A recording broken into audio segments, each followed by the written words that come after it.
कौन भगत जी? सर साहेब भगत जी, कल नगर पालिका वाले ने मतलब अनाउंसमेंट कर दिया है माइक से कि भाई जो वैक्सीन नहीं लगवाएगा उसका दुकान उकान सब बंद हो जाएगा। हाँ, जो आपने भी बोला है भगत जी, वो बस अब सही धीरे धीरे हो रहा है भगत जी। हाँ, परमात्मा ज्ञानदार से।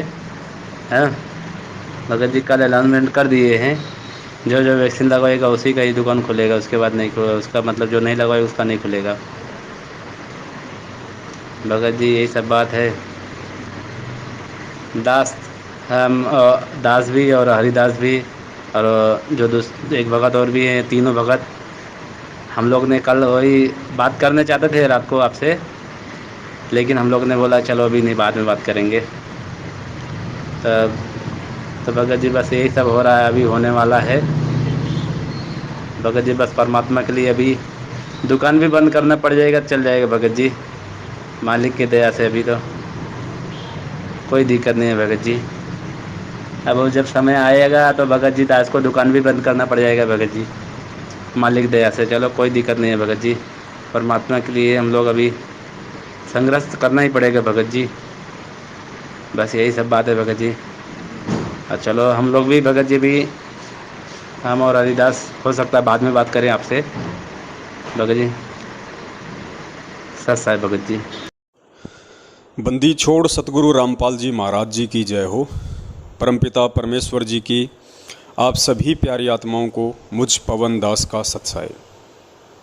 सत्साई भगत जी, आपने जो सवाल किया है या आपकी जो शंका है या आपके सामने जो घटना घटित हुई है, उस आधार से आपने जो ऑडियो बनाई है कि भगत जी जहाँ मैं काम करता हूँ वहाँ पे जो भी वहाँ की जो व्यवस्था है, नगर पालिका है या नगर निगम वाले हैं, उन्होंने अनाउंसमेंट किया है कि जो भी व्यक्ति कोरोना की वैक्सीन नहीं लगवाएगा वो अपनी कोई भी दुकान नहीं खोल सकता, अर्थात उसका काम धंधा बंद है।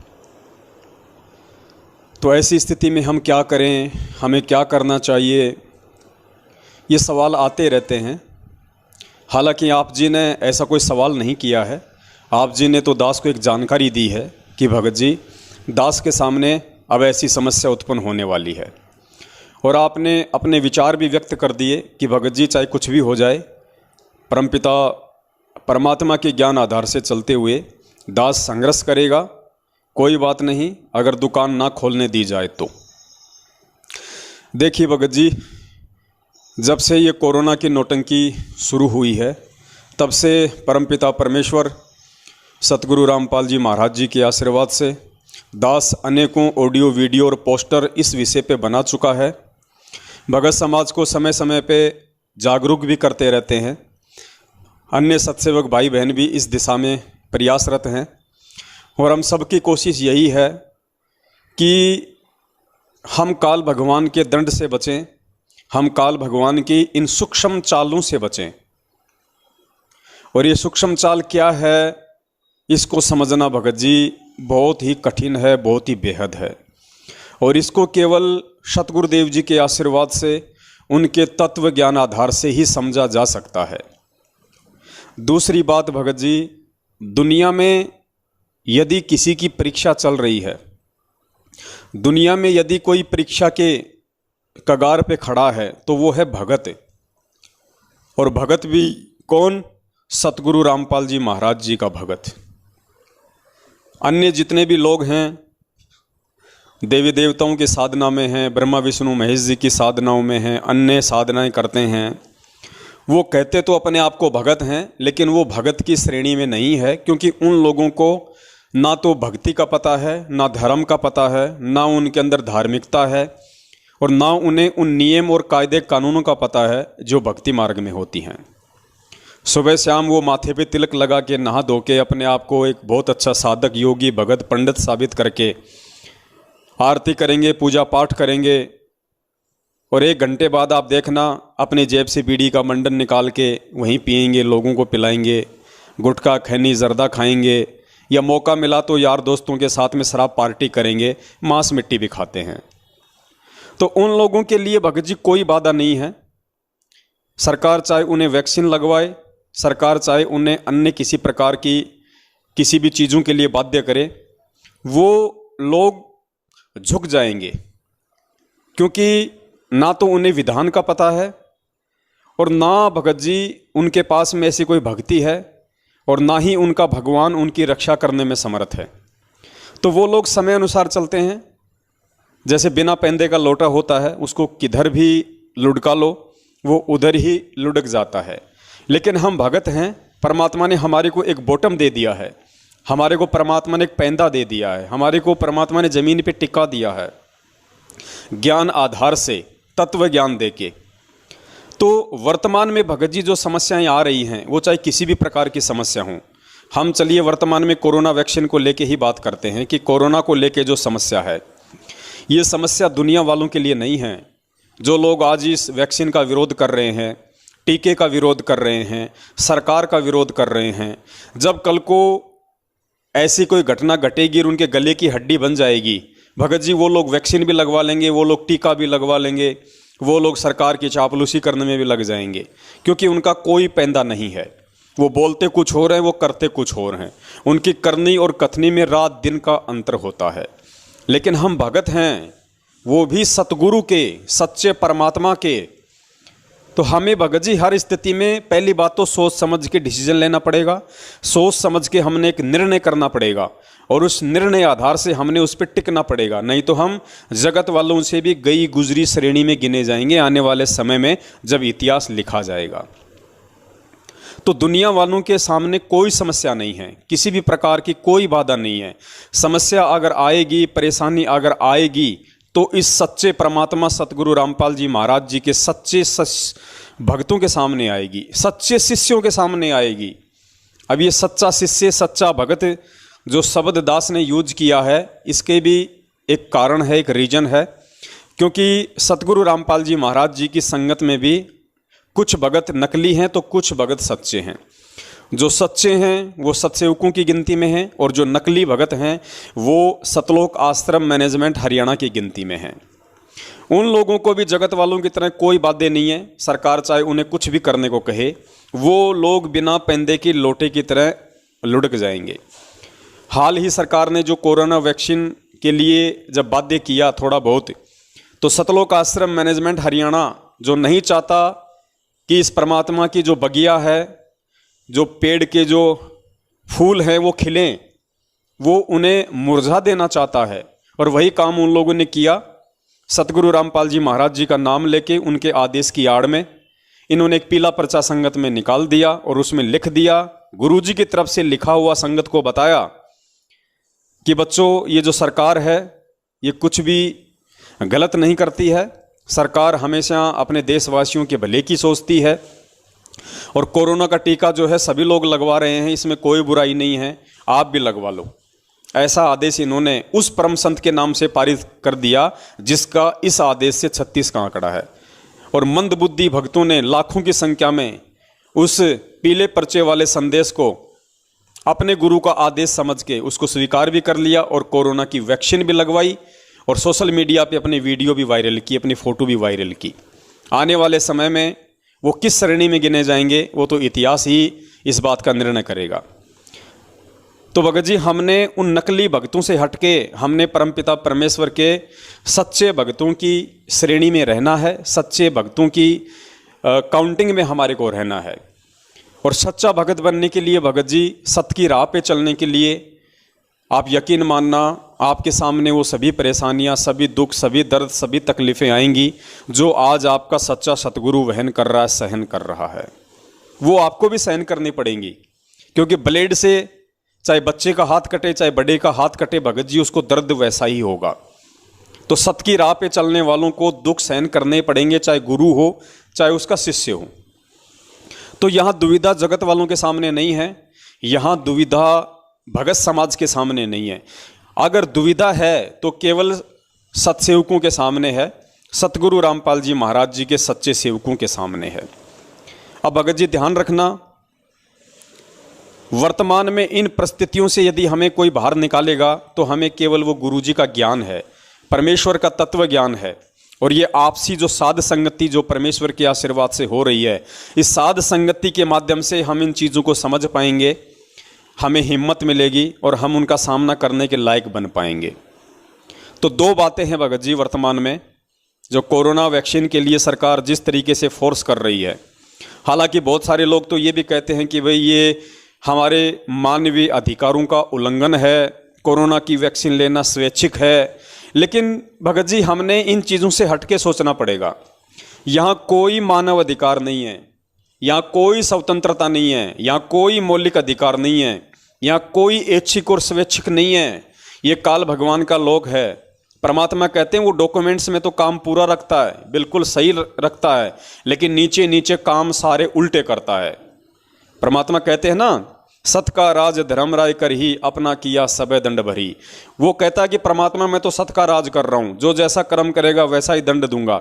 तो गुरुदेव ने कहा कि डॉक्यूमेंट्री तो वो बिल्कुल कंप्लीटली एज इट इज रखता है पूरी फाइल को, लेकिन नीचे नीचे लोगों को में प्रेरणाएं करके और उनको पूरी तरीके से भ्रमित भी रखता है।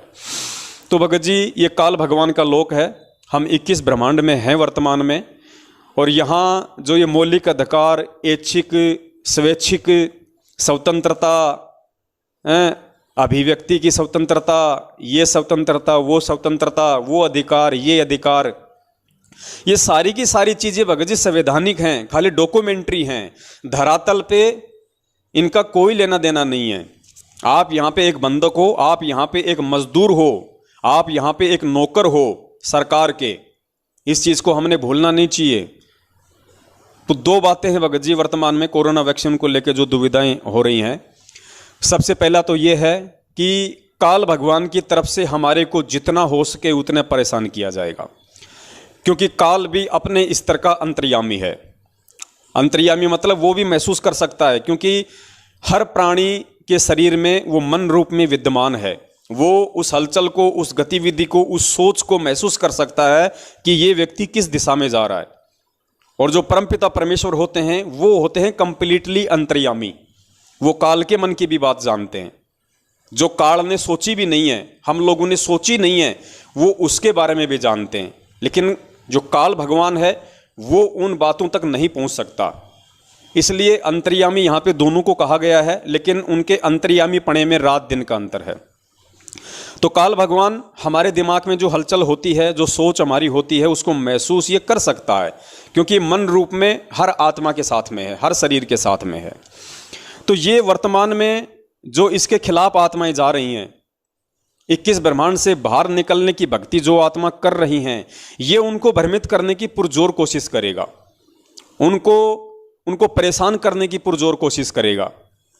तो भगत जी वर्तमान में ये जो घटनाएं घट रही हैं, सरकार के द्वारा जो ये अनाउंसमेंट करवाया जा रहा है, या पुलिस प्रशासन के द्वारा जो माइक से अनाउंसमेंट किए जा रहे हैं कि अगर आप कोरोना की वैक्सीन नहीं लगवाओगे, टीके नहीं लगवाओगे, अपना सर्टिफिकेट नहीं दिखाओगे, तो आपको अपने व्यापारिक प्रतिष्ठानों पे नहीं बैठने दिया जाएगा, आपकी सारी सरकारी सुविधाएं आपकी बंद कर दी जाएगी, आपके बच्चों को स्कूल में नहीं एडमिशन दिया जाएगा, तमाम तरह की बातें जो आप सुनते हैं।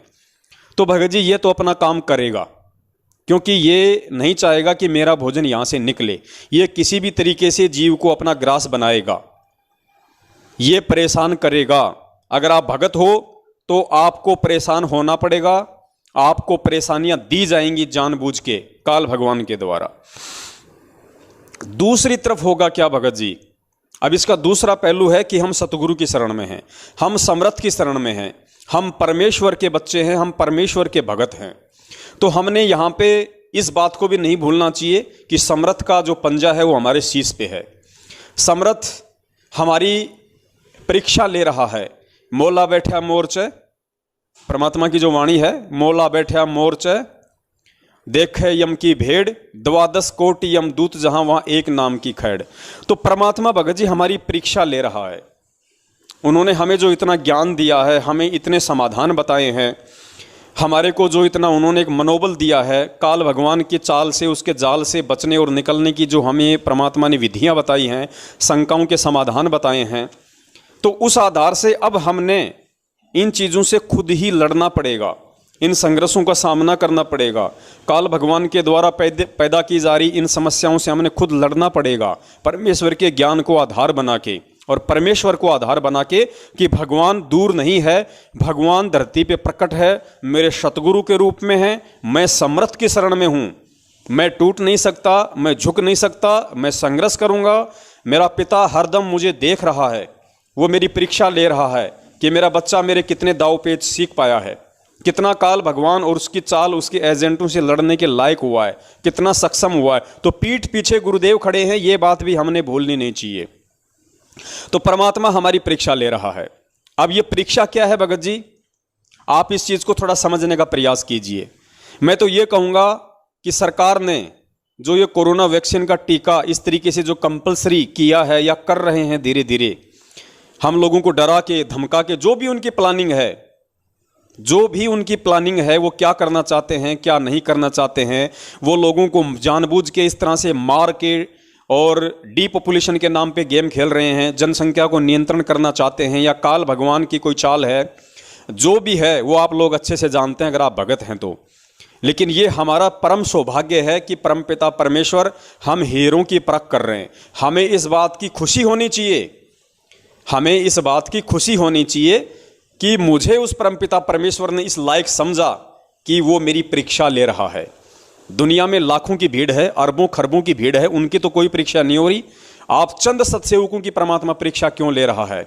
तो ये आपको अपने भाग्य पे आपको नाज होना चाहिए, आपको अपनी किस्मत को सराहना चाहिए कि सतगुरु ने अरबों खरबों की जनसंख्या में से हम कुछ सत्सेवक भाई बहनों को चुना है, और चुन के परमात्मा उन हीरों की परीक्षा ले रहा है, उनकी परख कर रहा है कि मेरे हीरे कितने चमकीले हुए हैं, कितने चमकदार हुए हैं, कितने मजबूत हुए हैं।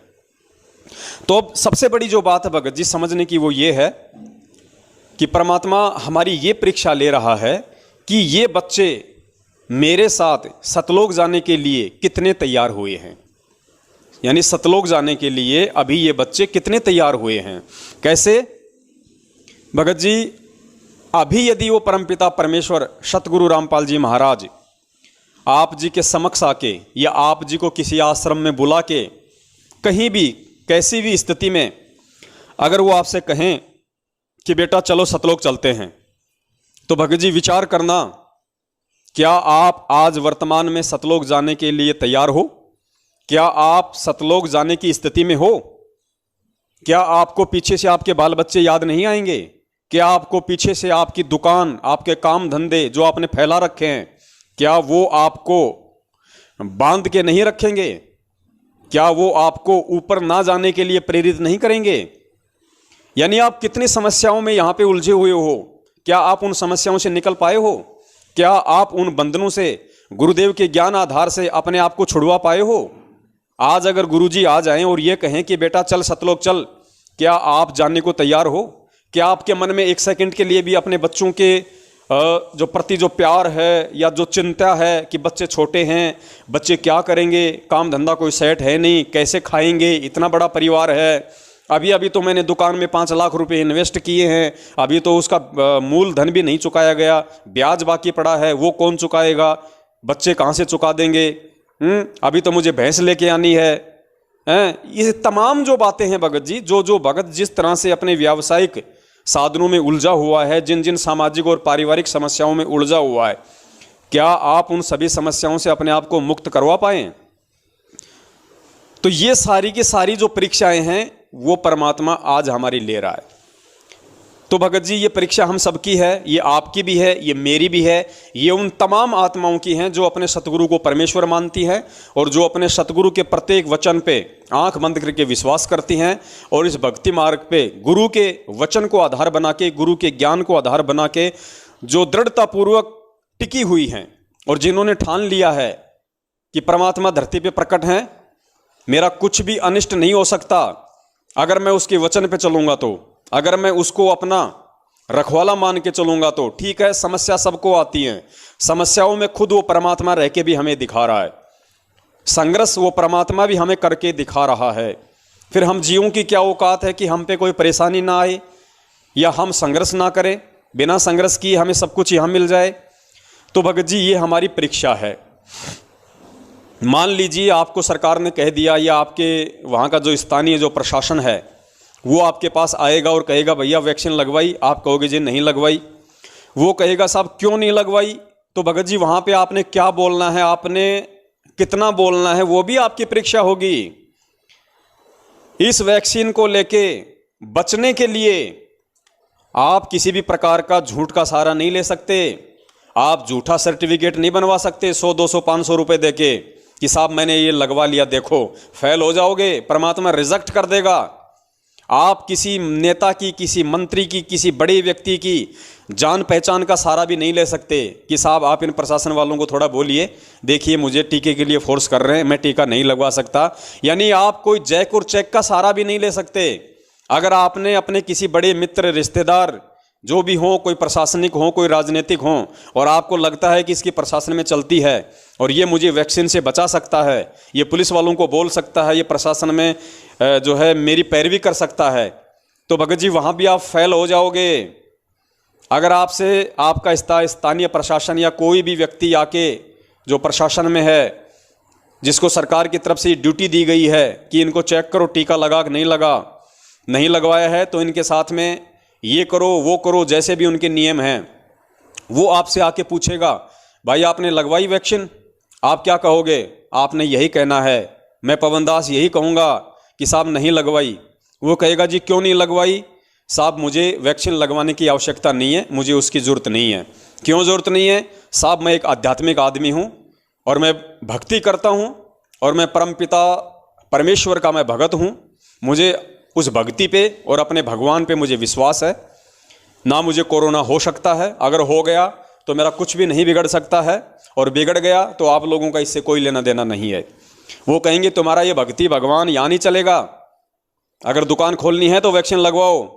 आप हाथ जोड़ के कहिए भाई साहब देखिए मैं जिस आध्यात्मिकता से मैं जुड़ा हुआ हूँ और जिन नियमों के अंदर मैं हूँ, उन नियमों के अंतर्गत मैं वैक्सीन नहीं लगवाऊंगा, मैं वैक्सीन नहीं लगवा सकता। अब आप जिस सरकार की नौकरी कर रहे हैं उसके अनुसार आपके जो भी रूल्स एंड रेगुलेशन हैं, आप अपनी ड्यूटी कीजिए, मैं अपने सतगुरु के प्रति, अपने भगवान के प्रति मेरी ड्यूटी कर रहा हूँ। आप उनको ये कह दीजिए, आप वो उसके बाद जो भी आपके ऊपर कार्रवाई करें उनको करने दो। क्या करेंगे? आपकी दुकान बंद करवाएंगे? कोई बात नहीं, करवाने दो, हमें दुकान नहीं दे रही, हमें ये ठेले और रेडियां नहीं दे रहे खाने के लिए, हमें परमपिता परमेश्वर दे रहा है।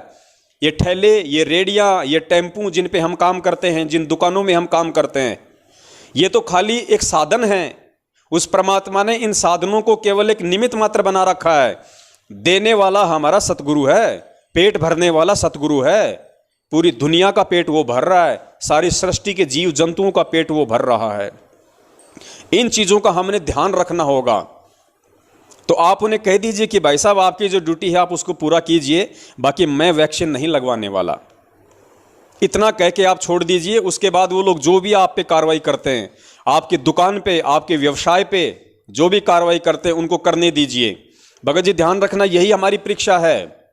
आज परमात्मा यही देख रहा है। ये छोटी सी परीक्षा समझ लेना, ये परमेश्वर की तरफ से है भगत जी। भले ही काल भगवान जीवों को मतलब जानबूझ के सतगुरु से तोड़ने की कोशिश कर रहा है, भक्तों को परेशान करने की कोशिश कर रहा है, लेकिन भगवान भी हमेशा काल भगवान के दाव से ही अपना दाव खेलता है। ये परमात्मा की तरफ से हम सभी जीवों की, सभी भक्तों की परीक्षा होगी। और भगत जी परमात्मा यही देखेगा कि ये भगत मेरे ज्ञान आधार से कितना परिपक्व हुआ है, ये इस ज्ञान आधार से इस संसार की कितनी रीति रिवाजों को, इस संसार की सुख सुविधाओं को, भोग विलासताओं को, इस संसार की वस्तुओं को छोड़ने में अभी सक्षम हुआ है या नहीं हुआ है, या अभी भी इसे इस 2 4 5 10 20 50 1 करोड़ की इन वस्तुओं में, इन दुकानों में, इन फैक्ट्रियों में मुझसे ज़्यादा लगाव है, मुझसे ज़्यादा चिंता है। तो परमात्मा हमारी परीक्षा लेगा भगत जी कि कल को मैं इन्हें कहूँ कि बेटा चल सतलोक, और ये कहेंगी गुरुजी चलो, लेकिन आज मैं इनकी परीक्षा ले रहा हूँ। क्या आज ये मेरे लिए जो सरकार हमें जो परेशान करने वाली है या जो करेगी कि वैक्सीन नहीं लगवाई तो आपकी दुकान बंद, वैक्सीन नहीं लगवाई तो आपका ये बंद, आपका राशन बंद, आपकी सुविधाएं बंद, तो ये मेरे बच्चे मेरे लिए क्या क्या चीजें कुर्बान करते हैं। क्या इनके मन में तनिक भी ये विचार आएगा कि मेरा तो 5 लाख का अभी कुछ दिन पहले इन्वेस्टमेंट हुआ था, ये लो जी मेरा तो चला गया भाड़ में। अरे यार लगवा लो ना, वैक्सीन की तो बात है, काफ़ी वक्तों ने लगवा ली, क्या दिक्कत आ रही है? कम से कम 5 लाख रुपए तो बच जाएंगे, क्या दिक्कत है यार? दुनिया लगवा रही है, कोई दिक्कत नहीं, हम तो गुरुजी की शरण में हैं। भगत जी वो नहीं चलेगा। परमात्मा यही देखेगा कि मेरे लिए ये बच्चा कितना परित्याग करने के लायक हुए हैं। अगर वो कहे कि साहब आज के बाद दुकान नहीं खोलोगे आप, बिल्कुल साहब नहीं खोलूंगा, और आदेश कीजिए साहब, आपका ये जवाब होना चाहिए। मकान मालिक कहे, दुकान मालिक कहे कि भैया हमें कल को जो है प्रशासन आके यहाँ पे परेशान करेगा कि तुम्हारे यहाँ जो किराएदार हैं साहब ये कोरोना की वैक्सीन नहीं लगवा रहे हैं, तो साहब आप मकान खाली करो। बिल्कुल भाई साहब, 5 दिन का टाइम तो दोगे ना, दूसरा मकान देखने में, कहीं और जगह जाने में। भाई साहब 4-5 दिन का टाइम दे दीजिए, कोई दिक्कत नहीं, आपकी प्रॉपर्टी है। हमने कब कहा कि हम इस मकान और दुकान के मालिक हैं? भाई साहब मालिक तो आप हो, हम तो नौकर थे, हम तो एक व्यक्ति रूप में हैं, एक नागरिक रूप में हैं। आपको हम किराया दे रहे थे, आपने हमारे को रखा हुआ था, अब आप हमारे को नहीं रखना चाहते तो कोई दिक्कत नहीं भाई साहब, आपकी अपनी प्रॉपर्टी है, लीजिए साहब, छोड़ देंगे। और बताइए, कोई आदेश कीजिए। हमें भगत जी संभावी रहना होगा हर स्थिति में, हमें टेंशन में नहीं जीना बिल्कुल भी। अगर दुकान बंद करनी पड़े तो दुकान बंद कर दो भगत जी। सामान हमारा यदि सरकार लेके जाए 2, 4, 5, 10, 20, 50 लाख रुपए का उसमें सामान है, अगर उसको लेके अपनी गाड़ियों में, नगर निगम वाले, प्रशासन वाले, पुलिस वाले अगर उस सामान को लेके जाएं, भाई साहब शौक से लेके जाने दो, किसी भी चीज के लिए मना मत करना। गले में 5-10 हज़ार रुपए हो तो वो भी मत उठाना उस समय, नहीं, ले जाओ भाई साहब, सब कुछ ले जाओ, हमें देने वाला परमात्मा है। बच्चों को स्कूल, कोई बात नहीं साहब, ये पढ़ लिख के ये दुनिया के लोग BA MBA करके लोगों को ठग रहे हैं, लूट रहे हैं, ये वकील, ये बड़े बड़े लोग, ये क्या हैं? ये ठगी तो हो रही है दुनिया में, और हो क्या रही है इस पढ़ाई के नाम पे। तो परमात्मा भी कहते हैं कि शिक्षा ने तो इंसान को डाकू बना दिया, चतुर बना दिया, निर्लज बना दिया इस शिक्षा ने इंसान को। और शिक्षा का महत्व केवल भगवान को पहचानना था, और हमारे बच्चों को भगवान की पहचान हो गई, अब शिक्षा का कोई महत्व नहीं है। हमने तो वैसे भी नहीं भेजना हमारे बच्चों को स्कूल में, सबसे बड़ी स्कूल में तो परमात्मा ने दाखिला दे दिया, आध्यात्मिक यूनिवर्सिटी में परमात्मा PhD करवा रहे हैं इन बच्चों को। ये 10वीं 12वीं 8वीं BA MA करवा के कौन से हम इनको जिला कलेक्टर बनाएंगे? और नहीं बनाना हमें इनको जिला कलेक्टर, परमात्मा ने जो बनाना था इनको बना दिया, इनको मानुष बना दिया। मानुष बना के परमात्मा ने इनको अपनी आध्यात्मिक यूनिवर्सिटी में एडमिशन दे दिया, इससे ज्यादा कुछ नहीं चाहिए।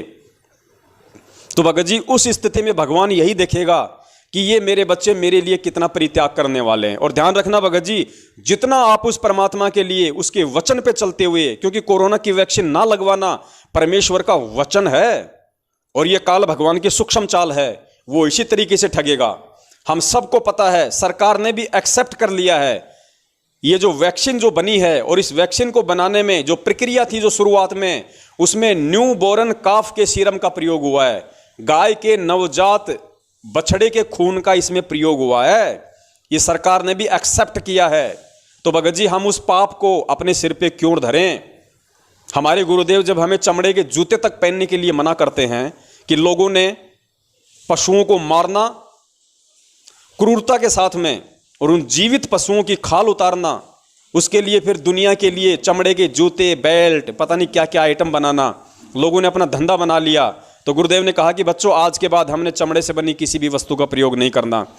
तो ये वैक्सीन क्या है? जिसमें गाय के बछड़े का सीरम है, खून है, जीवित गर्भवती गाय को मारा जाता है, उसके पेट से चीर के उसके बछड़े को निकाला जाता है, उसके बाद उसमें उसका खून निकाला जाता है, उसका सीरम बनता है, उसको वैक्सीन में डाला जाता है। ये क्या है?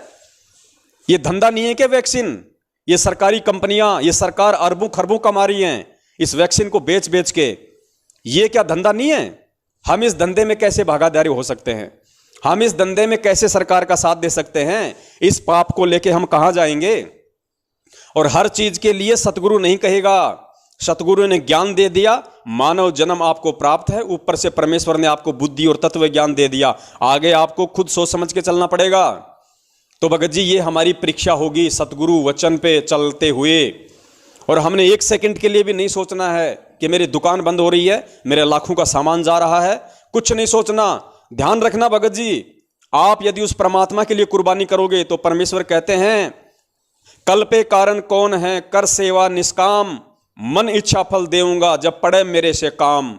और परमात्मा कहते हैं, जय तू चाले एक कदम मैं चालूं कदम 60, जय तू हो जा काठ का मैं हो जाऊं लोहे की लाठ। भगत जी, सतगुरु पीठ पीछे खड़ा है, वो देख रहा है, हमें दिखाई नहीं दे रहा, लेकिन हमारे ऊपर उसकी दृष्टि पल पल है, वो शब्द रूप में हमारे साथ में है। और आज हम जितना उस परमेश्वर के लिए परित्याग कर देंगे, और वैसे भगत जी हमारा है भी क्या? गुरुदेव ने समझा तो दिया, हमारा है भी क्या? आज से पहले जो लोग सम्राट थे, चक्रवर्ती राजा थे, जिनका पूरी देश और दुनिया पे शासन था, वो खाली हाथ गए। सिकंदर जैसे खाली हाथ गए, अशोक जैसे खाली हाथ गए, अकबर जैसे खाली हाथ गए, और ये मंत्री प्रधानमंत्री ये बन बन के 5-5 साल 10-10 साल के लिए ये खाली हाथ चले जाते हैं। अंत में इनकी कुत्ते वाली मौत होती है, दुर्गतियां। ये सब कुछ अपना समझ रहे थे। यहाँ पे क्या लेके गए भगत जी? कोई सुई की नोक जितनी चीज भी यहां से लेके गया, अपने शरीर को भी नहीं लेके जा सके, उसकी मिट्टी भी नहीं लेके जा सके ये लोग। तो हम क्या लेके जाएंगे भगत जी? और हमें चाहिए क्या? जो चीज हमें चाहिए थी, जो सतगुरु हमें चाहिए था, वो हमें मिल गया भाई। उससे ज्यादा हमें और क्या चाहिए?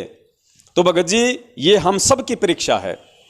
और दास केवल उतनी ही बात बोलता है भगत जी, जितना गुरु जी के ज्ञान में हो, और जितना दास सहन करने की क्षमता रखता हो, जितना दास कर गुजरने की औकात रखता हो। यानी दास अपनी औकात और गुरु जी के ज्ञान से बाहर कुछ नहीं बोलता। ये दास आपको जो एग्जाम्पल दे रहा है, अगर आपके साथ होगा तो ध्यान रखना, ये घटना मेरे साथ भी घटेगी, ये उन तमाम लोगों के साथ घटेगी जो लोग वैक्सीन नहीं लगवाएंगे, यदि ऐसा हुआ तो। और जो सतगुरु का सच्चा सेवक होगा भगत जी, वो सतगुरु के वचन पे चलेगा, वो जीव हिंसा के ना पक्ष में था, ना है और ना रहेगा, अपने गुरु के वचन पे चलेगा। इसमें बहुत सारी परीक्षा होंगी भगत जी, ध्यान रखना। हो सकता है कल को आपको हिसार जेल से ऐसी कोई न्यूज़ सुनने को मिल जाए, ऐसा कोई अखबार में आपको लिखा हुआ मिल जाए कि संत रामपाल जी महाराज जी ने जो है सरकारी गाइडलाइनों के तहत, सरकारी रूल्स एंड रेगुलेशन के तहत हिसार जेल में लगवाया टीका। उधर से आएगा राम रहीम ने भी लगवाया कोरोना वैक्सीन का टीका, बाबा आसाराम ने भी लगवा लिया टीका। तो भगत जी, हमने उस न्यूज़पेपर की उस न्यूज़ को देख के भ्रमित नहीं होना है कि यार लो अब तो गुरुजी ने भी टीका लगवा लिया, फिर ये पवन दास तो क्यों लोगों को फालतू की शिक्षा दे रहा है, ये तो फालतू की बकवाद कर रहा है। जब गुरुजी ने ही टीका लगवा लिया तो हमारी क्या दिक्कत आ रही है? भगत जी, वो परीक्षा होगी, ध्यान रखना, सतगुरु की तरफ से। अरे सतगुरु टीका लगवाए चाहे टीके का बाप लगवाए, हमें उस चीज से कोई लेना देना नहीं है। सतगुरु ने क्या कहा? भगत को अपने गुरु की कथनी पे चलना है, गुरु की करनी पे नहीं चलना।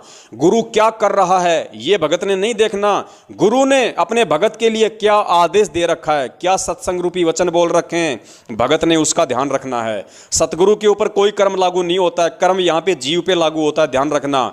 हमने वैक्सीन लगवा ली तो हम उस कर्म में बांधे जाएंगे, काल हमें अपनी चाल में जकड़ लेगा और परमेश्वर की मर्यादाओं से, परमेश्वर के हृदय से हम तुरंत आउट हो जाएंगे, तुरंत। तो भगत जी, ये बहुत गहरा काल भगवान की तरफ से एक षड्यंत्र, एक साजिश है, और परमपिता परमेश्वर सतगुरु रामपाल जी महाराज जी की तरफ से हमारी परीक्षा है। हो सकता है हम लोगों के ऊपर कोई कार्यवाही भी हो जाए, हो सकता है हम लोगों को जो है पुलिस स्टेशन भी लेके जाया जाए, हमारी जो है हो सकता है 1 घंटा 2 घंटा 10 20 50 हमारे को डंडे भी मारे जाएं, धमकाए जाए, हमारे को टॉर्चर किया जाए, हो सकता है हमारे को कोर्ट में पेश कर दिया जाए, हो सकता है हमारे को जेल भेज दिया जाए, हो सकता है हमारे को 2 महीने जेल रहना पड़े, 1 साल जेल रहना पड़े, कोई दिक्कत नहीं भगत जी।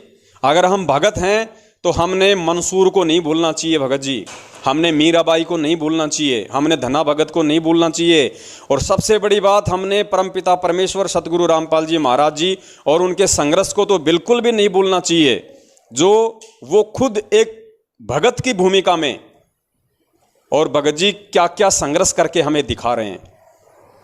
एक भगत की भूमिका में गुरु जी ये दिखा रहे हैं कि मैं उस परमपिता परमेश्वर जी के, उस कबीर साहब के वचन पे दृढ़ हूं, पक्का हूं, और मुझे विश्वास है कि आज नहीं तो कल भगवान मेरी जरूर सुनेगा, संघर्ष चाहे कितना ही करना पड़ जाए।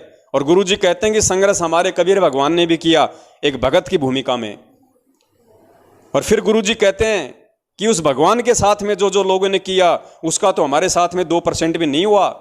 तो भगत जी, ठीक इसी प्रकार पिछले 27 वर्षों से हमारे पूज्य गुरुदेव जो जो संघर्ष कर रहे हैं, जो जो यातनाएं सहन कर रहे हैं, उनको जिस तरीके से टॉर्चर किया जा रहा है, उनको प्रताड़ित किया जा रहा है, उनको जेल भेज दिया जाता है, लोग उनकी चुगली करते हैं, उनकी निंदा करते हैं, उनके लिए पता नहीं किस किस तरह की अभद्र टिप्पणियों का प्रयोग करते हैं। तो भगत जी हमने उन तमाम चीज़ों को ध्यान में रख के भक्ति मार्ग पे चलना होगा, तभी हम टिक पाएंगे कि हमारे गुरुदेव ने जो संघर्ष किया है, जो कर रहे हैं वर्तमान समय तक, हम तो उसका 1% भी नहीं कर रहे। तो भगत जी हमने इन चीज़ों का ध्यान रखना पड़ेगा। और कोई दिक्कत नहीं भगत जी, भगवान के लिए तो ऋषि मुनियों ने अपने शरीर तक गाड़ दिए भाई, अपने शरीर तक गाड़ दिए, अपने परिवार न्योछावर कर दिए, अपना तन मन धन सब कुछ उन लोगों ने कुर्बान कर दिया, लेकिन उनको परमात्मा की झलक तक नहीं मिली। और भगत जी हमारे सामने तो साक्षात परमात्मा खड़ा है, साक्षात परमात्मा प्रकट है। हमें आके परमात्मा ने साक्षात अपने सत्संग दे दिए, अपना मंत्र दे दिया, हमें इतना प्यार दे दिया, इतना आशीर्वाद दे दिया। भगत जी हमें तो अगर खुद काल क्या महाकाल भी आके तोड़ने की कोशिश करे तो भी हम नहीं टूटने चाहिए। जिस प्रकार से परमात्मा ने हमें भक्ति की जो खुराक खिलाई है उस आधार से, तो हमने भगत जी उन तमाम सांसारिक लोगों को देख के नहीं चलना, हमने उन तमाम अपने ही भगत भाई बहनों को देख के नहीं चलना जो सतलोक आश्रम मैनेजमेंट हरियाणा के पीछे अंधे होके चल रहे हैं और एक पीले पर्चे के आदेश को गुरु का आदेश मान के जो सरकार के आगे अपने घुटने टेक चुके हैं। कल को भगत जी यदि सरकार की तरफ से ऐसा कोई आदेश आ गया कि आप सभी लोगों ने नरेंद्र मोदी का पेशाब पीना पड़ेगा, कंपलसरी है, भगत जी आप यकीन मानना सतलोक आश्रम मैनेजमेंट हरियाणा खुद भी पिएगा और लाखों की संगत से भी उसका पेशाब पिलवाएगा। ये पीला पर्चा निकाल देगा कि कोई दिक्कत नहीं, ये पीला पर्चा पेशाब भी पीला होता है, पी लो। और गुरुजी का आदेश है, उसमें लिख दिया जाएगा गुरुजी की तरफ से कि कोई बात नहीं बच्चों, नरेंद्र मोदी कौन सा दूसरे लोक का प्राणी है, ये भी तो उसी परमात्मा की आत्मा है, कोई नहीं बच्चों पी लो इसका पेशाब, कोई फर्क नहीं पड़ता। और लाखों मंदबुद्धि लोग उसका पेशाब पिएंगे अमृत समझ के, जैसे आज कोरोना की वैक्सीन लगवा रहे हैं। तो भगत जी हमने उन लोगों के पीछे नहीं चलना। अगर आप भगत हो, सतगुरु के सेवक हो, आपकी परीक्षा होगी, ध्यान रखना। धीरे बोलो। आप अपना तन मन धन अपने सतगुरु के प्रति समर्पित कर दो भगत जी। जब तक हम हैं ठीक हैं, अच्छी बात है, जब तक हम काम धंधा कर रहे हैं गुरुदेव के आशीर्वाद से कर रहे हैं, परमात्मा की दया से कर रहे हैं। और कल को यदि विपरीत परिस्थितियां पैदा हो गई तो भगत जी ये ना सोचना कि ये क्या हो गया, ये सोचना कि गुरुजी देख रहे हैं, परमात्मा परीक्षा ले रहा है। काल चाहे कुछ करे, हमें कोई मतलब नहीं उन चीज़ों से, उसका काम तो सदा ही जीवों को परेशान करने का रहा है, जीवों को तोड़ने का रहा है, गधे कुत्ते सुअर बनाने की तरफ अग्रसर करने का रहा है। लेकिन हम सतगुरु के सेवक हैं। अब इस भक्ति मार्ग में आने के बाद यदि हमारे नियम और मर्यादा ठीक हैं, यदि हम गुरु को परमात्मा मान चुके हैं, तो भगत जी चाहे कैसी भी समस्या आ जाओ, कैसा भी संकट आ जाओ, हमने भगत जी हर स्थिति में उन संकटों का अपने गुरुदेव को ध्यान में रखते हुए, अपने पूज्य गुरुदेव के तत्व ज्ञान को आधार बना के हर समय 24 घंटे हमने उन संघर्षों का सामना करने के लिए तैयार रहना है। तो 1% भी नहीं घबराना अगर कोई सतगुरु का सेवक है तो। चाहे आपको किसी भी प्रकार से प्रताड़ित किया जाए, आपको यातना दी जाए, आपने कहीं कोई गुहार नहीं लगानी, किसी से भीख नहीं मांगनी आपने।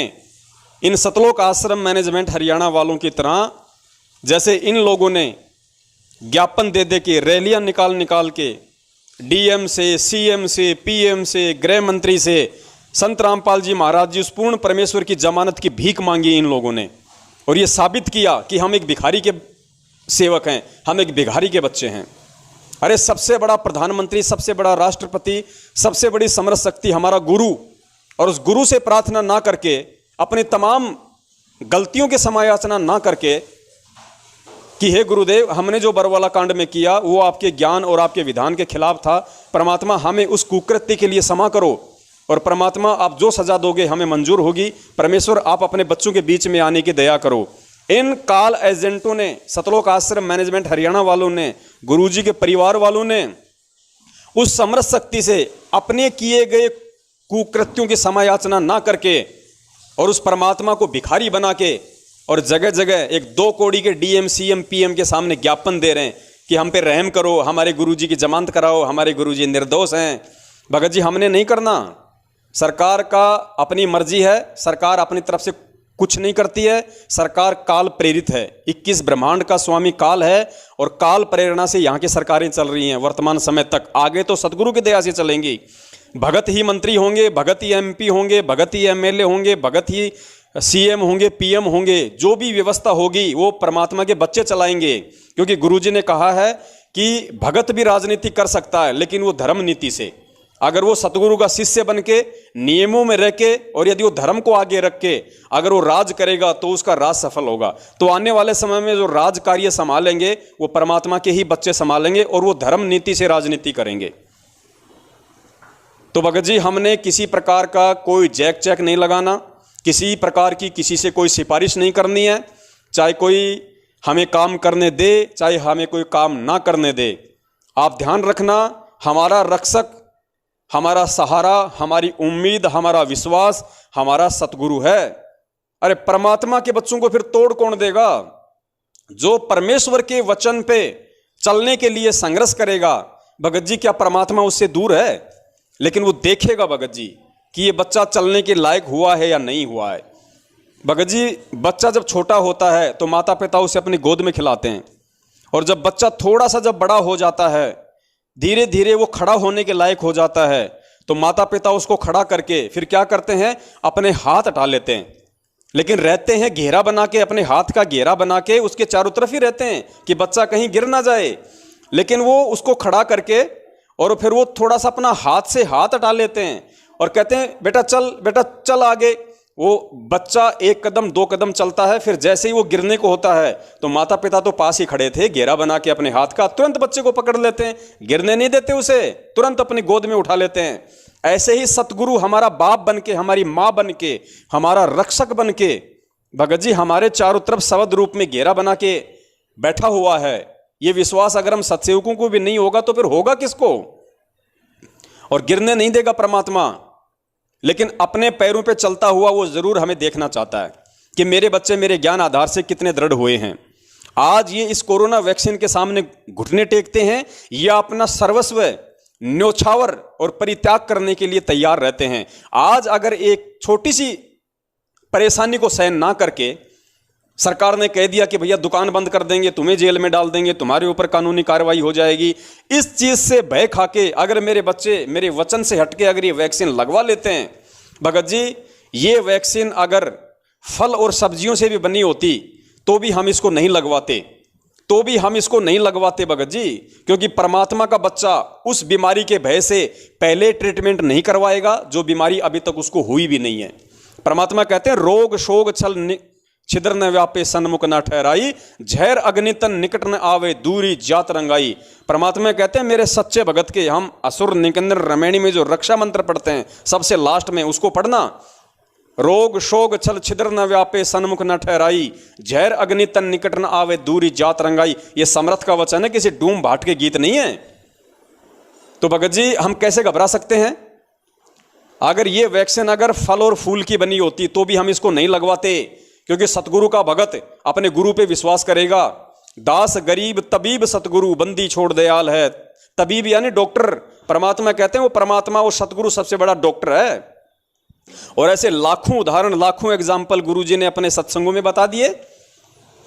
लाखों एक एग्जाम्पल जो परमेश्वर ने बताया कि एक बच्चा था, उसके माता पिता उपदेशी थे और उसका चाचा लकड़ी काट रहा था और वो एक लकड़ी की फांक, एक लकड़ी का टुकड़ा, पास में उस भगत का छोटा सा बच्चा बैठा हुआ था 5-6 साल का, उसकी आंख में जा लगा, उसकी आंख से खून निकलने लग गया, आंख फूट गई उसकी, और वो उसको डॉक्टर के पास लेके गए। डॉक्टर ने मना कर दिया कि भैया कोई गारंटी नहीं है।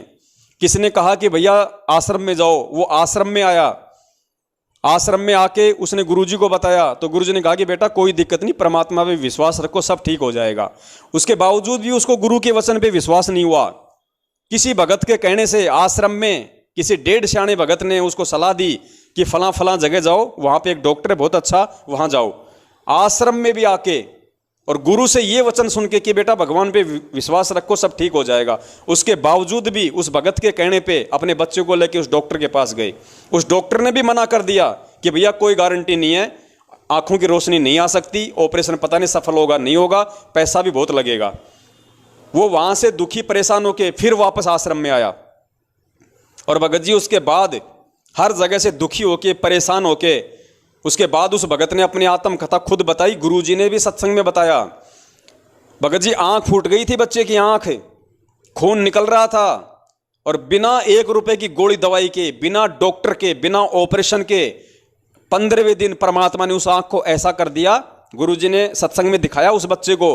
कोई ये नहीं कह सकता कि इस बच्चे की आंख के कभी कोई मिट्टी का कोई वो कण भी गिरा था क्या। अरे तो डॉक्टर धरती पे प्रकट है भाई, सबसे बड़ा डॉक्टर, डॉक्टरों का डॉक्टर, जो पूरी दुनिया का इलाज करता है। जग सारा रोग यारे, जिन सतगुरु वैद्य न जाना, जग सारा रोग यारे। भगत जी हम फिर क्यों घबराएं, हम किससे घबराएं भाई। भगत जी वैक्सीन लगवाने वाले लगवाते रहेंगे, और जिसने नहीं लगवानी भगत जी वो नहीं लगवाएगा। सतगुरु का भगत तो नहीं लगवाएगा कम से कम।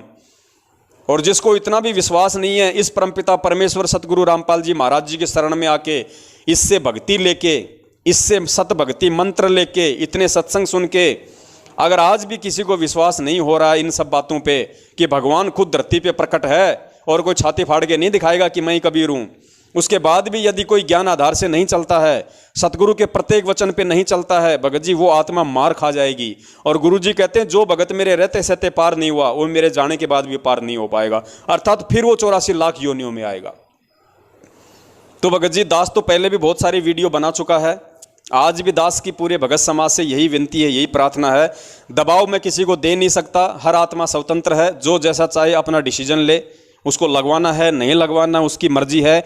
मैंने तो आप लोगों के सामने हमेशा अपने वो विचार रखे हैं जो सबसे पहले तो गुरु जी के ज्ञान के अंतर्गत हैं, ज्ञान आधार से हैं, और दूसरा जिन विचारों पे मैं खुद चलने की हिम्मत रखता हूं। भगत जी ऐसा नहीं कि कल को मेरे सामने ऐसी नौबत आई, मैंने वैक्सीन लगवा ली, दूसरों को मैं ज्ञान झाड़ रहा हूं। परमात्मा कहते हैं करनी तज कथनी कथे अज्ञानी दिन रात, और कुत्ते जो भौंकत फिरे सुनी सुनाई बात। वो भगत जिसकी करनी और कथनी में अंतर होगा उसको परमात्मा ने कुत्ते की संज्ञा दी है। तो भगत जी मैं कुत्ते की संज्ञा में नहीं आना चाहता, और मैं तो चाहता हूं कि हे परमपिता परमेश्वर मेरे अन्य भगत भाई बहनों से पहले ये परीक्षा आप मुझ नीच की ले लो परमात्मा, ये परीक्षा आप मुझ दास की ले लो, चाहे सर्वस्व दाव पे लग जाए परमात्मा, रोड पे रहना पड़ जाए कोई दिक्कत नहीं, मकान का सामान मकान में छोड़ना पड़ जाए, दुकान का सामान दुकान में छोड़ना पड़ जाए, कोई दिक्कत नहीं परमात्मा।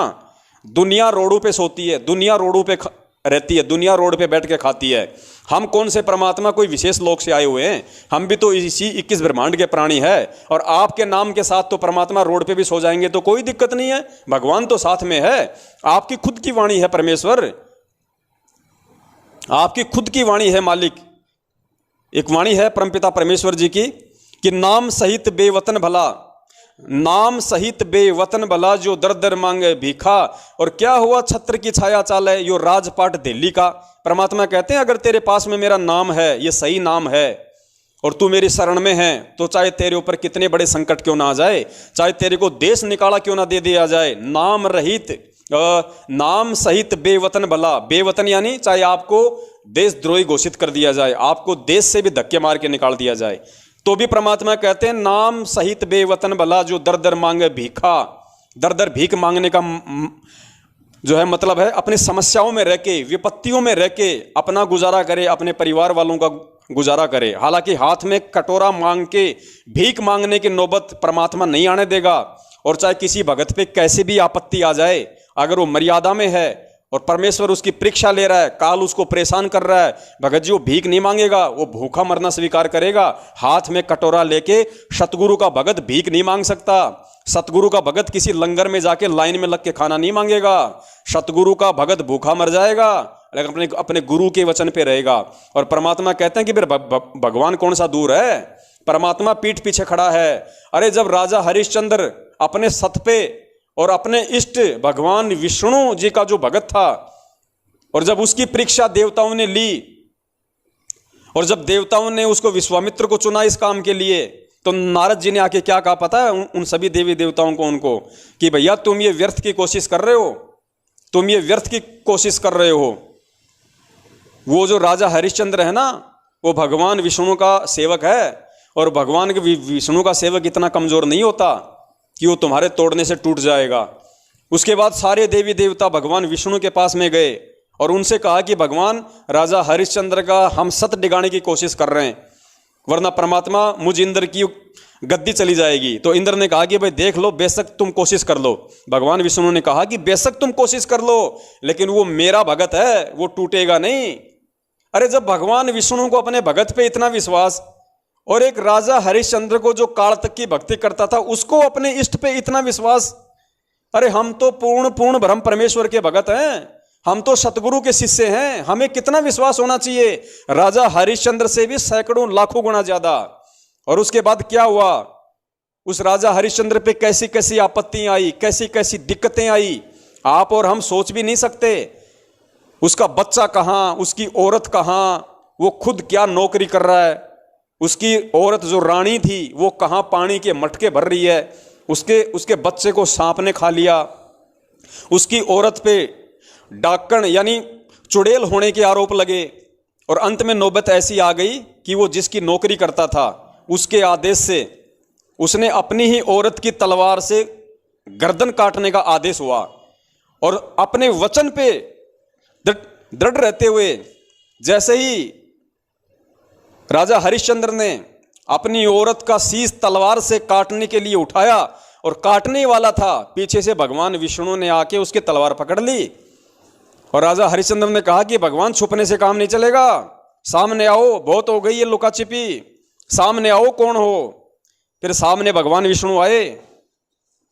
तो पुण्यात्माओं, हम तो सतगुरु की शरण में हैं, ये तो विष्णुओं का विष्णु है भाई, लेकिन हमें विश्वास हो तब ना, हमें विश्वास हो तब ना कि मेरा गुरु कौन है, मेरा सतगुरु कौन है, तब ये बात बनेगी। क्योंकि राजा हरिश्चंद्र को विश्वास था त्रिलोकी भगवान विष्णु के ऊपर, और विश्वास था तो वो हर संभव हर परिस्थिति से वो गुजर गया, हर संघर्ष किया उसने, हर प्रकार की समस्याओं का उसने सामना किया, क्योंकि उसको विश्वास था कि मैं भगवान की शरण में हूं और मेरा भगवान इतना कमजोर नहीं है जो वक्त आने पे मेरी रक्षा ना करे, मेरी सहायता ना करे।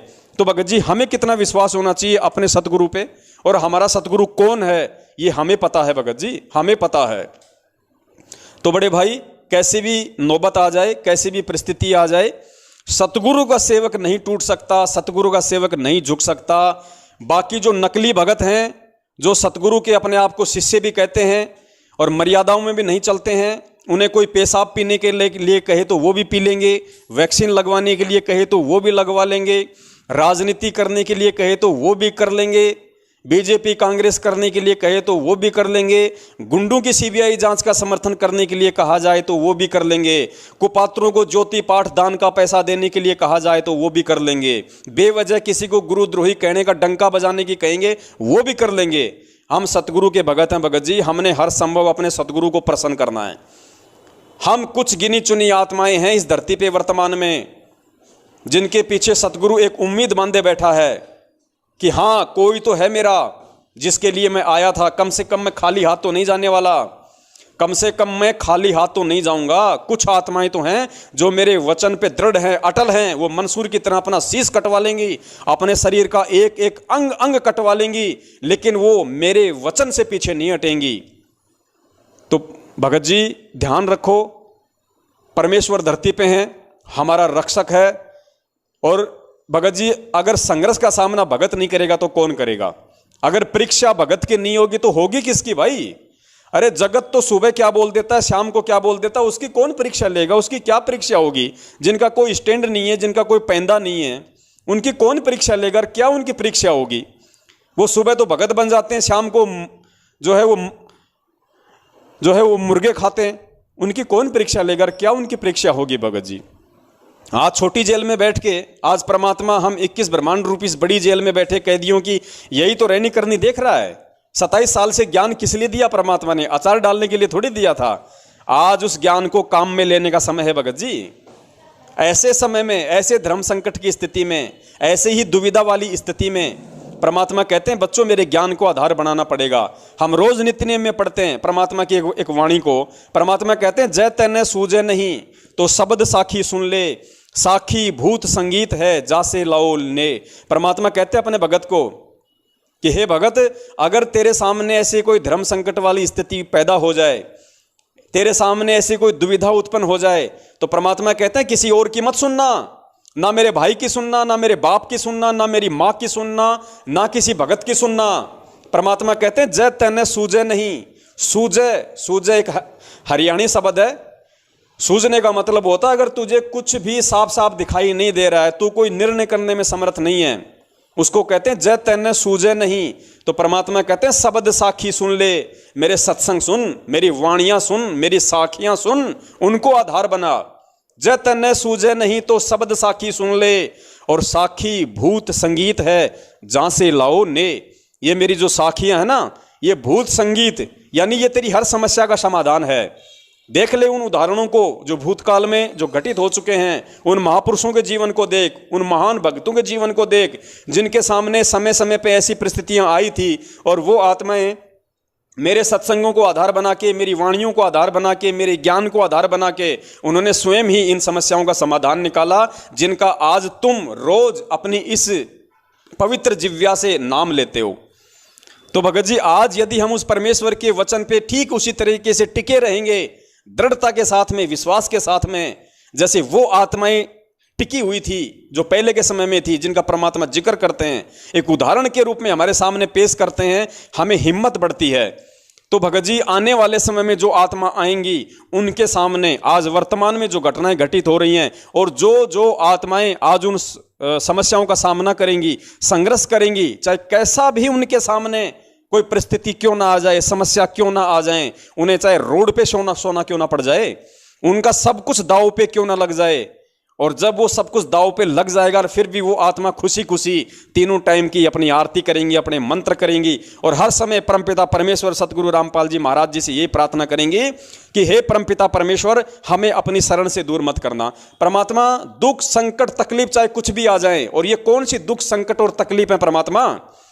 आज हम मानव जन्म में हैं, और यहां तो मानव जन्म में भी परमात्मा लोग अपने अपने कर्म आधार से भिखारी बनते हैं, रोडों पे सोते हैं, रोडों पे रहते हैं, रोडों पे भीख मांगते हैं। और चलो मानव जन्म की छोड़ो परमात्मा, 84 लाख योनियों में कौन सा हमें कोई चारपाई पे सुलाता है, कौन सा हमें कोई एसी में सुलाता है? एक कुत्ते का जीवन देख लो, कहाँ खाता है, कहाँ सोता है, क्या करता है, कौन उसके नाखून काटता है, कौन उसको नहलाता है, कौन उसके बालों में कंघी करता है। तो परमात्मा, ये समस्याएं तो हम असंख्य जन्मों से भोगते आए हैं, हम तो ये समस्याएं भोगने के आदी हैं परमात्मा। लेकिन हमें आज मौका मिला है इन सभी समस्याओं से निजात पाने का, और आपके सतलोक में जाने का, आपकी कृपा प्राप्त करने का। तो परमात्मा, आज हम इस दाव को क्यों चूकें? और आज भी यदि हम चूक गए तो परमात्मा फिर से वही गधे कुत्ते सूअर की योनि प्राप्त करके फिर वो समस्या हमारे सामने आएंगी, तब भी तो हमें सहन करनी पड़ेंगी। जो आज हम डर रहे हैं कि दुकान बंद हो जाएगी, मकान मालिक घर से निकाल देगा, बच्चे क्या खाएंगे, मैं कहाँ रहूंगा, रिश्तेदार क्या कहेंगे, गांव वाले क्या कहेंगे, इज्जत का क्या हो जाएगा। अरे कल को अगर इस परमेश्वर के वचन को तोड़ दिया और भगवान नाराज हो गया, तो कल को फिर जब गद्दे कुत्ते सुअर बनेंगे और सह परिवार, जब 12-12 बच्चों को लेके वो सूरी जब वो गंदी नाली में वो पड़ी रहेगी, वही खाएगी नाक रगड़ के, तब कौन रिश्तेदार यार दोस्त तब कहाँ गए, तब कौन कहेगा, तब क्या सोचेगा? तो उन समस्याओं से निकलने के लिए अगर हमें आज इस मानव जन्म में कुछ समय के लिए या आगे का सारा जीवन भी यदि हमने दुखों में निकालना पड़े, यदि हमने परेशानियों में व्यतीत करना पड़े, हमने संघर्ष करते हुए व्यतीत करना पड़े, तो भी पुण्यात्माओं, आप इस बात की खुशी मनाना कि आप अपने गुरुदेव को प्रसन्न कर रहे हो, आपका गुरु आपसे राजी हो रहा है, और आप अपने सतलोक जाने वाले वीजा पे मोहर लगवा रहे हो। मोहर, असली मोहर ये होती हैं, बिना संघर्ष के सतलोक नहीं मिलेगा। और संघर्ष ये काल भगवान पता नहीं किन किन तरीकों से करवाएगा, और परमात्मा उन संघर्षों में अपने भगत की परीक्षा लेगा, और हमेशा अपने भगत के साथ में रहेगा, हमेशा अपने भगत के साथ में रहेगा। आज जो सत्सेवक भाई बहन इस परमेश्वर के मार्ग पे चलते हुए जितना ज्यादा संघर्ष करेंगे, जितनी ज्यादा कठिनाइयों का सामना करेंगे, आप यकीन मानना आने वाले युग परिवर्तन के बाद जब सतयुग स्टार्ट हो जाएगा, परमात्मा इस दुनिया की बागडोर आप ही के हाथों में रखेगा, आप ही के हाथों में संभालेगा। क्योंकि पुण्यात्माओं, जब माता पिता कहीं बाहर चले जाते हैं तो घर की चाबी या घर की तिजोरी की चाबी अपने समझदार बच्चों को देके जाते हैं, और आध्यात्मिक क्षेत्र में समझदार बच्चे वो हो जाते हैं जो अपने माँ बाप को समझ जाते हैं, जो अपने गुरु को समझ जाते हैं, अपने सतगुरु की पहचान कर लेते हैं, और ज्ञान आधार से अच्छे भरे बुरे में निर्णय करने के लायक हो जाते हैं। क्या मेरे हित में है, क्या मेरे अहित में है, कौन सा कर्म मेरे हित में है, कौन सा कुकर्म मेरे अहित में है। उसके बाद परमात्मा ये सारी बागडोर आप ही को संभाला के जाएगा। आप धर्म नीति से राजनीति भी करेंगे, देश दुनिया भी चलाएंगे, सत्य का राज करेंगे, परमेश्वर को प्रसन्न भी करेंगे। तो भगत जी उस समय के लिए देखो कितना संघर्ष हमने करना पड़ेगा। और ये संघर्ष भगत जी हमारे लिए वरदान है, वरदान। आज जैसे कोई भगत ये कहता ना, अरे भैया, अरे तेरे ऊपर जो ये दुख टूटा है ना, ये तो तेरे लिए एक वरदान है, जो तुझे परमात्मा मिल गया, तुझे परमात्मा की शरण मिल गई। अगर तेरे ऊपर ये दुख तकलीफ नहीं आती तो तुझे भगवान भी नहीं मिलता। आज तुझे गुरुजी भी याद नहीं आते, तेरे ऊपर दुख था तो तुझे भगवान याद आया और तुझे गुरुजी मिल गए, भगवान मिल गए। तो पुण्यात्माओं, आज ये जो संघर्ष हैं, जो समस्याएं हैं, जिनका हम सामना करेंगे, और सामना करने के आप और हम लायक नहीं हैं, आप और हमारी औकात नहीं है कि हम कर सकें। ये भी सतगुरु की ही आशीर्वाद समझना कि सतगुरु पीठ पीछे खड़ा होकर हिम्मत दे रहा है, वो प्रेरणा दे रहा है, जो तुम इतना बोल पा रहे हो, तुम इतना संघर्ष तुम करने के लायक बन पा रहे हो, वरना हमारी तो हिम्मत संघर्ष करने की भी नहीं है। तो कल को पुण्यात्माओं ये संघर्ष हमारे लिए वरदान साबित होंगे, सतलोक जाने के लिए, सतलोक के लिए वरदान साबित होंगे। और संघर्ष में ही भगत निखरता है। अरे जब दुख आएंगे, तकलीफ आएंगी, संघर्ष का समय आएगा, संकटों का दौर आएगा, तभी तो भगत की पहचान होगी कि ये भगत है भी या नहीं है। हमेशा मौज होती रही तो क्या पता चलेगा ये ज्ञान आधार से चल रहा है कि ये ऐसे चल रहा है। संकटों में, दुख में, परेशानियों में, समस्याओं में तो भगत की पहचान होती है कि उसने कितना गुरु के ज्ञान को आधार बनाया है, कितना उसको अपने गुरु पे विश्वास है, कितना अपने गुरु के सत्संगों पे उनको विश्वास है। तो भगत जी हम भगत हैं, हमने हर स्थिति में संभावी रहना है, चाहे दुख आए चाहे सुख आए, बशर्ते अपनी मर्यादाओं को हमने ठीक रखना है। कोई मर्यादा अगर ऊट पटांग हो रही हो तो परमपिता परमेश्वर को दंडवत प्रणाम करके समयाचना करना। और जिस दिन आप परमपिता परमेश्वर जी से समयाचना करते हो, वैसे तो संध्या आरती में हम समयाचनाएं करते हैं, फिर भी आपको लगता है कि कहीं कोई त्रुटि हो सकती है तो गुरुदेव को दंडवत करके समयाचना करना कि परमेश्वर दास पे मेहरबानी रखना, दास आपकी शरण में है परमात्मा, जाने अनजाने में इस दो कौड़ी के जीव से कोई गलतियां हो जाए तो क्षमा करना परमात्मा, मेरा जानबूझ के कोई भी गलतियां करने का मकसद नहीं होता है। तो हमने पल पल परमात्मा से समयाचना भी मांगते रहनी है, क्योंकि काल भगवान का लोक है। हम कब बोलने में, चलने में, उठने में, बैठने में क्या गलतियां कर जाते हैं हमें नहीं पता भगत जी, और काल भगवान उन गलतियों को मोहरा बना लेता है। इसलिए हमने पल पल उस परमात्मा से समयाचना भी करते रहना है। और संध्या आरती, तीनों समय की आरती, मंत्र जो भी हमें गुरुदेव ने दिए वो हमारी ढाल है, वो हमारे हथियार हैं। सतगुरु संत जीत है राड़ी, वज्रबान की बोमू बाड़ी। तो हमारा जो वज्रबान है, हमारे जो हथियार हैं, वो गुरु जी का तत्व ज्ञान है। हमने इन्हीं हथियारों के साथ में हमने लड़ना है, और हमारी जो मर्यादा हैं, बाउंड्री हैं, वो गुरु जी के नियम हैं। नियम में रहेंगे तो भगत जी हम ढंग से हम संघर्ष भी कर पाएंगे, और परमात्मा भी हमारी पल पल रक्षा करेगा। तो भगत जी घबराना नहीं हर स्थिति में, डरना नहीं हर स्थिति में। हमारा क्या जाएगा जो हमारा था, हम नंगे आए थे नंगे जाएंगे, कुछ भी नहीं लेके आए भगत जी। ये शरीर भी परमात्मा ने माँ के पेट में बनाया था, हम कोई सह शरीर थोड़े आए हैं। और ये जब जाएंगे तो शरीर भी यही मिट्टी हो जाएगा, ना ये बच्चे साथ में जाएंगे, ना ये गाड़ी घोड़े दुकान साथ में जाएंगी। तो परमात्मा हमारी परीक्षा ले रहा है भैया कि कल को सतलोक चलने के लिए अभी से ये कितना तैयार हुआ है। आज अगर ये एक छोटी सी कोरोना वैक्सीन के डर से अपनी मकान दुकान, अपनी इज्जत के डर से यदि ये पीछे हट रहा है, तो कल को सतलोक क्या खाक जाएगा? ये क्या खाक जाएगा? अंतिम समय में क्या खाक छोड़ेगा ये? उस समय कहेगा जी मेरी तो जी भैंस ब्याणी है, मेरे तो जी बच्चे छोटे छोटे हैं, मेरे तो जी दुकान को कोई संभालने वाला नहीं है, फिर क्या खाक सतलोक जाएगा? जो आज संघर्ष नहीं कर पाएगा वो कल कुछ नहीं कर पाएगा। और कोई ये ना सोचे अरे बुढ़ापे के बाद तो कोई दिक्कत नहीं, सब समस्याओं से छुटकारा मिल जाएगा, बस फिर तो एक ही मकसद रहेगा सतलोक चलना है। ये इस भूल में मत रह जाना। परमात्मा कहते हैं जू जू बुढ़ापा बढ़ेगा, तूने ज्ञान को आधार नहीं बनाया और अभी से संघर्ष नहीं किया, अभी से तूने अगर वो रिहर्सल नहीं की, तो बुढ़ापे में तो ये काल भगवान ज्यादा मोह ममता पैदा कर देता है। छोटे छोटे पोते दिखाई देंगे, फिर दोइते दिखाई देंगी फिर, हैं। और बाप के लिए बच्चा चाहे 50 साल का हो जाए, वो बच्चा ही दिखाई देता उसको, वो सोचता कि कहीं काम ना बिगाड़ दे। गुरुजी ने वो कहानी नहीं सुनाई हमें, वो बूढ़ा मर रहा था और मरते मरते वो कुछ ऐसा बोल रहा था हूं, तो बच्चों ने सोचा हो सकता है शायद बाप ने कहीं कोई पैसे वासे सोना चांदी कोई छुपा रखा हो, बताने की कोशिश कर रहा हो और जुबान बाप की जो है कुछ बोल नहीं पा रही। तो उनको पता था कि पड़ोस के गांव में एक डॉक्टर है, वो ऐसा इंजेक्शन लगाता है, 500 रुपये लेता है, आदमी एक बार तुरंत बोलने लग जाता है। दौड़ दौड़ के डॉक्टर को लेके आए 500 रुपये दे के हैं, और वहाँ लाके और तुरंत वो बूढ़े के इंजेक्शन लगाया। तुरंत बूढ़ा खड़ा हो गया और बूढ़ा बोला, अरे नालायको, अरे मेरे मरने के बाद तो तुम सारा काम बिगाड़ दोगे, आराम खोरो। ये देखो, ये गाय का बच्चा वो झाड़ू खा गया, तुम झाड़ू को नहीं संभाल सकते। इतना कह के बूढ़ा फिर नीचे गिर गया। अब उन बच्चों ने माथे पे थप्पी खाई कि हे भगवान, ये 25 पैसे की झाड़ू हमारे 500 रुपये में पड़ गई। तो पुण्यात्माओं, बुढ़ापा तो फिर और ज्यादा हमारे को फांसेगा, हम और ज्यादा हम फंस जाएंगे। ये रिहर्सल हमने आज और अभी से करनी पड़ेगी। और यकीन मानना, ये कोरोना वैक्सीन जो है ये हमारी रिहर्सल है। परमात्मा हमसे अभ्यास करवा रहा है कि हम अपने सतगुरु के ऊपर विश्वास करके, हम अपने सतगुरु के लिए, सतलोक की प्राप्ति के लिए, अपने आत्म कल्याण के लिए अभी हम इस दुनिया का, इस 21 ब्रह्मांड का, इस नश्वर लोक की किन किन नश्वर चीजों को त्यागने के लायक हुए हैं। अगर 1 सेकंड के लिए भी हमारे मन में अगर ये आ गया कि हे भगवान, मेरी तो दुकान चली गई, मेरा तो लाखों का सामान चला गया, हे भगवान अब क्या होगा, ना घर का रहा ना घाट का, घर वाले तो गुरु जी का नाम लेने के बाद मेरे को वैसे ही पसंद नहीं करते, और भगवान मैं रहूँगा कहाँ, दुनिया तो मेरे को मकान भी नहीं देगी, क्योंकि मकान वाले भी कहेंगे भैया टीका लगवाया, दिखाओ दिखाओ तुम्हारा वो सर्टिफिकेट, क्योंकि ये बाउंडेशन हो जाएगी भाई आने वाले समय में। तो ऐसी स्थिति में हम क्या करेंगे भगत जी? ऐसी स्थिति में भगवान ये सोचना है कि परमात्मा आज किस स्थिति में बैठा हुआ है, और उस परमात्मा की लाखों करोड़ों अरबों खरबों आत्माएं जो गधे कुत्ते सुअर की योनि में, वो रात को कहाँ सोती हैं? रात को बरसात आती है, हम तो मकान में बैठे हैं, हमने तो पर्दे लगा लिए, हमने तो जालियां और गेट लगा लिया, बरसात अंदर ना जाए, ठंडी हवा अंदर ना जाए।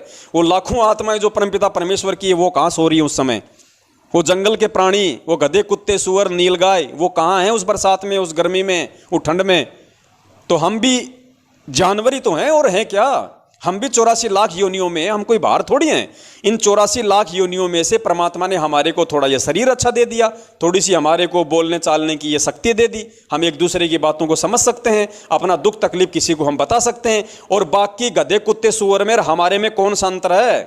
अरे बाकी उस भैंस का तो गोबरे भी काम आता है, उस गाय का तो पेशाब भी काम में आता है, पशुओं की तो हड्डियां भी काम में आती हैं, और हम जैसे प्राणियों का तो ना पेशाब काम में आता, ना टट्टी काम में आता, ना हमारी हड्डियां काम में आती, हम तो किसी भी काम के नहीं हैं। तो अपने आप को जानवर समझ के कहीं भी रोड पे सो लेंगे भाई, कहीं भी पड़े रहेंगे, लेकिन भगवान के वचन को नहीं तोड़ेंगे। और भगवान के वचन को नहीं तोड़ेंगे तो भगवान प्रसन्न होगा, भगवान खुश होगा, और भगवान खुश होगा तो भगवान पूरी दुनिया आने वाले समय में आपके कदमों में रख देगा। भगत जी, इतना विश्वास हमने सतगुरु पे करना पड़ेगा। तो दास की तो ये प्रार्थना है, निवेदन है सभी सत्सेवक भाई बहनों से, आप जी हर स्थिति में आप जी दृढ़ रहें और परमपिता परमेश्वर जी पे अपना विश्वास कायम रखें। भगवान है तो सब कुछ संभव है, ध्यान रखना, और भगवान की नजरों से कुछ भी छुपा हुआ नहीं है। और ये सोच लो कि भगवान ही सब कुछ करवा रहा है हमारी परीक्षा के लिए, बस इससे ज्यादा कुछ मत सोचो। फिर सत साहिब, बंदी छोड़, सतगुरु रामपाल जी भगवान की जय हो। सत साहिब।